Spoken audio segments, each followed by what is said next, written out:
Hello everyone, and welcome to the overview of Project CARF, which stands for Complexity and Context Adaptive Reasoning Fabric. And the purpose of it is to be this open source research grade architectural blueprint that you can embed into your own systems. You can even build new products or services on it. And the whole point is about answering the question that how do we build more reliable and transparent data-driven decision-making and ultimately agentic AI systems that we are more and more dealing with. And while we all know that there are many problems related to AIs about often being observed as black boxes, like that they produce confident sounding outputs without really clarifying the reasoning, certainty level, how they interpret complexity, uncertainty of the nature of the problem they are addressing. And I think fundamentally, if we would answer these questions and quantify, we could fill this trust gap. So users cannot really distinguish whether an AI answer is based on like solid reasoning, causal evidence, probabilities, or just a simple guess. And the point of this architecture would be to enforce epistemic awareness for the AI and data-driven systems that we are using. And about the methodology of the platform is that what I believe based on my research and experiments we would need is that definitely this complexity and context adaptability. When we deal with real-world problems, there is a degree of complexity, degree of uncertainty. But the question is, how do we quantify that? Well, there are Bayesian methods, which are about like mathematical and like statistical methods to be specific about quantifying uncertainty and complexity of a system, like how unstable or stable it is, for example. And of course, there is some level of causal inference at play, like we understand like how many, when we observe a problem and we think that which are the known knowns we know about the problem, which are the unknown knowns, unknown unknowns. So basically it's about how do we understand the cause and effect. And ultimately, when we talk about an awareness of how tools, the analysis methods we choose, or the data we are given affects the reliability of the output, we talk about this epistemic awareness. And these building blocks, now you maybe understand where the name is coming from. And while I really fun to focus on the technical demo, I want to shortly discuss the overall big picture of the architecture in a very briefly. We have an use case query or data input. It's classified in a layer 1 with the CYNEFin-based router, which there is a machine learning behind there. And the idea is that the problem is classified as simple, complicated, complex, or chaotic. And according to this classification, the system is choosing different analysis routes for how to approach the problem or the decision at hand, for example. And then there is this whole reasoning service layer with these like causal Bayesian methods, which are evaluating and re-evaluating and reiterating the problem to really understand it. And of course, user can add more data, more context, and the platform is making its best for the user to understand what's the level of uncertainty and complexity. And finally, there is a programmable guardian layer, which can be about policies, like compliance, even the realities of the physical world. We talk about like industrial production and those kind of like how do we like basically it should answer the question that how do we put the guardrails on how the system should work reliably. And the whole point with this is that it could be like programmable and adaptive and so on. And now we are on the platform side of things. So I just want to show you what's the status of the project now.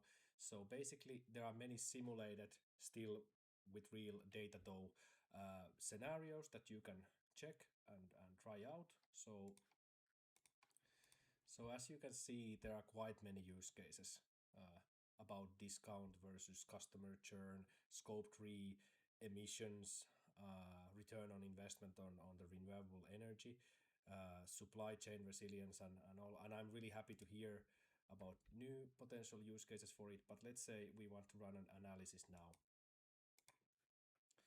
So I've chose to process the query, and what basically the platform pulls out is this categorization by the CYNefin that is complicated. You can break down and drill down like why it was classified as complicated, what were the analysis methods used. There is all this sort of like simulation options that you can simulate this this analysis against something else.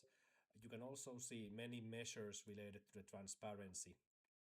So model confidence, data quality, refutation tests, what is the sample size, and also suggestions on how to improve the results further. You can also view methodology and data there if you wish, as well as these like general quality metrics of the reliability of the model, about relevancy, hallucination risk, etc., etc. And the idea is that you can drill down all of these, like how they are defined, and so to say. Then we have a section about the EU AI Act transparency and compliance, how it's matching, how it's scoring in different categories about record keeping, transparency, data quality, and so to say. And that's like the very fast overview of what the front page for the analyst is about. Then you can always see here by this chat overview on the right, like the analysis made. You can ask further questions. There are all kinds of questioning modes to ask further questions, to drill down, improve your analysis, add more data to improve the reliability. And the idea is that we can look each analysis from different views depending on which hat we are wearing, so to say. With the developer view, you can more see about how the analysis was made in each stage, about the data flow, how the data has been flowing through the system, what are the live logs of the system performance, about the each agent called across the analysis, and so to say. And ultimately what this system does, that it stores all these parameters made by the analysis called as an epistemic state. And an epistemic state covers all these, like quantifying the causality, uncertainty, and all these things that affect basically the reliability of the analysis. And of course, in the executive view, we can drag and drop these analysis here in a nice view that we would like to show. If we think about Power BI reports, and so to say, we would like to see about the decision at hand for the decision makers or C-level people, so to say. And I built the platform so that there are many features helping with the ease of use. So you can have all kinds of walkthroughs about how to include your own data here, how to onboard new people, how you contribute into this project in general. So you have all these walkthroughs here, as well as seeing the history of the analysis you've done. So for example, I'm just giving you a fast example. I could be picking two of these to be separated to this like simulation arena, where you can compare different results between these two analyses. And then there is also this like what if simulation, which is about this like counterfactual analysis related to the causal inference. So you can simulate different parameters and like simulate different outcomes for your.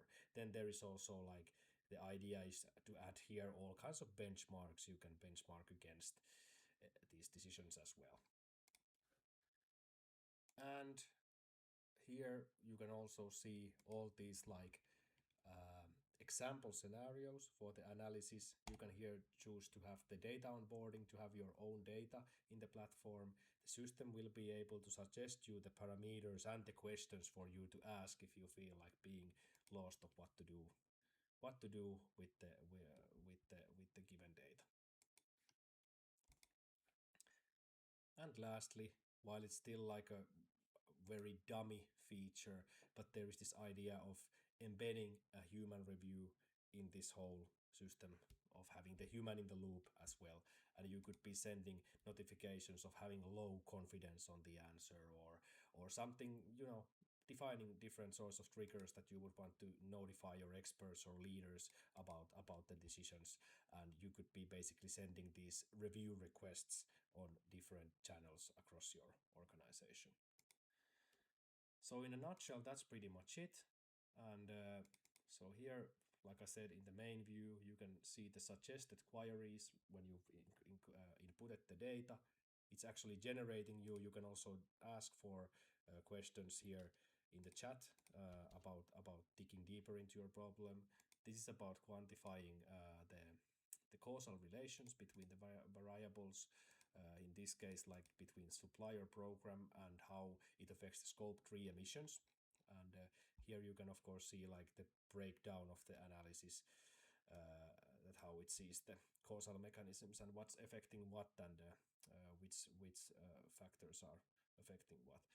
And the idea with the guardian layer is that you can also be like defining it yourself, and like those simulations are about you being able to like switch them on and off and see how they affect the analysis.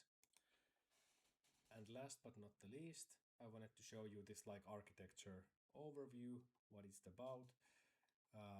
So of course, like the very core idea is that every data query, every data input that we get, it would be classified first by this like Cynefin router, which defines which analytical engines are working together, also which policies are enforced in the guardian layer, and then it would be presenting the results through these like role-based dashboards like developer, analyst, and executive. And the architectural layers, very typical stack, I would say, with the React, use of Vite, fast API, TypeScript. And then these are the breakdown of the different features for analyst, interactive analysis, query input. For executive, more like the high-level KPI breakdown of the results.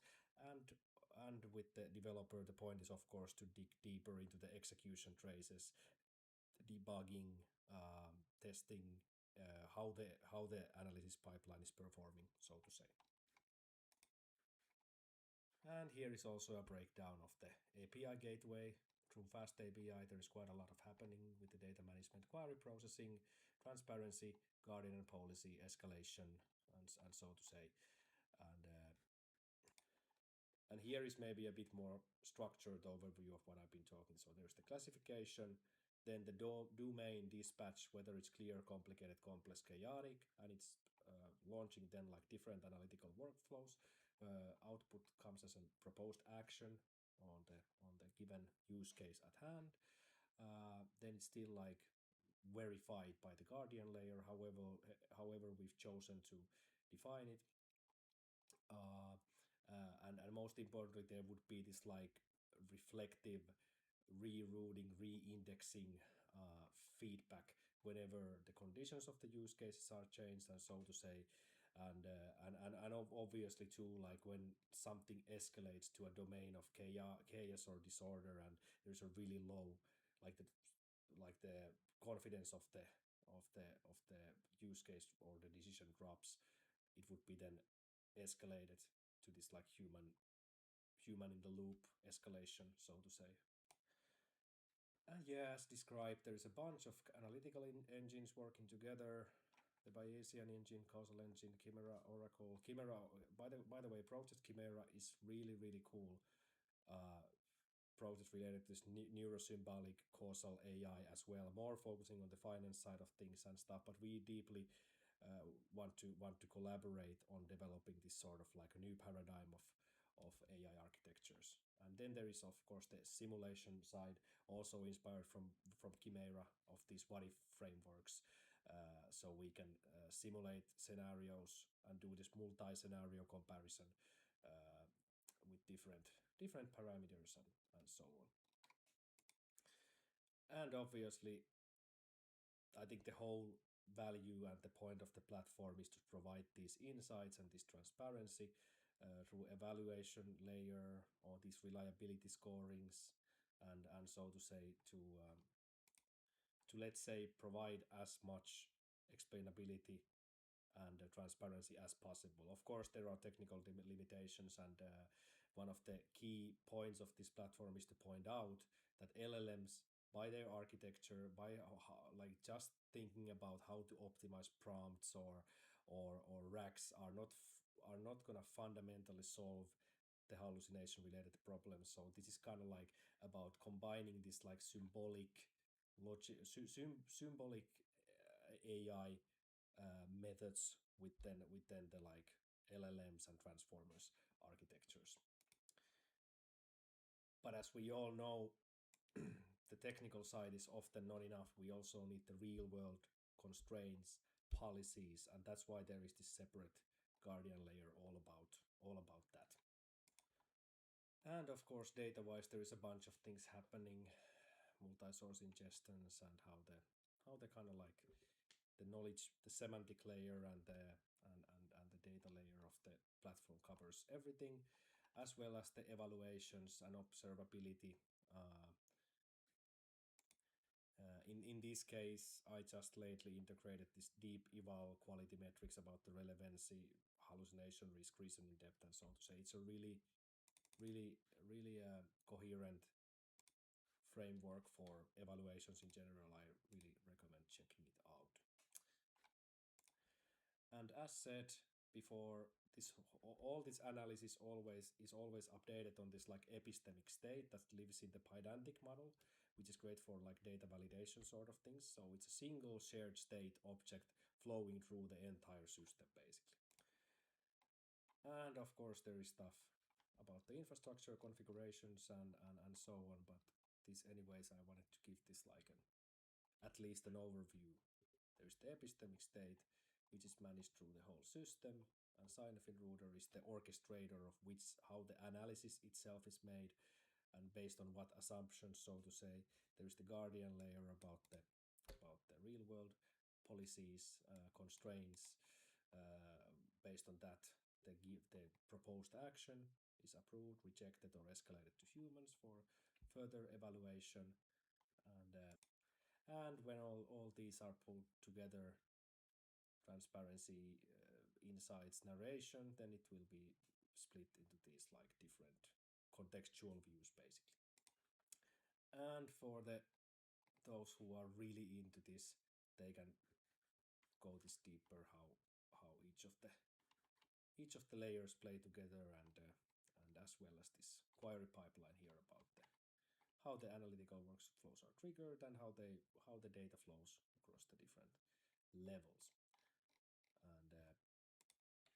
And just to summarize all this, I've really done my best, not only with the UI/UX, but also with the documentation, that the contributors could get a grasp of this reasonably easy through these demo scenarios, end user testing guides, as well as then there is like different scenarios for contributors about like how to add a new demo use case, how they can integrate this into their own ERP or cloud-based system, and yeah, just hoping to see more contributions on this.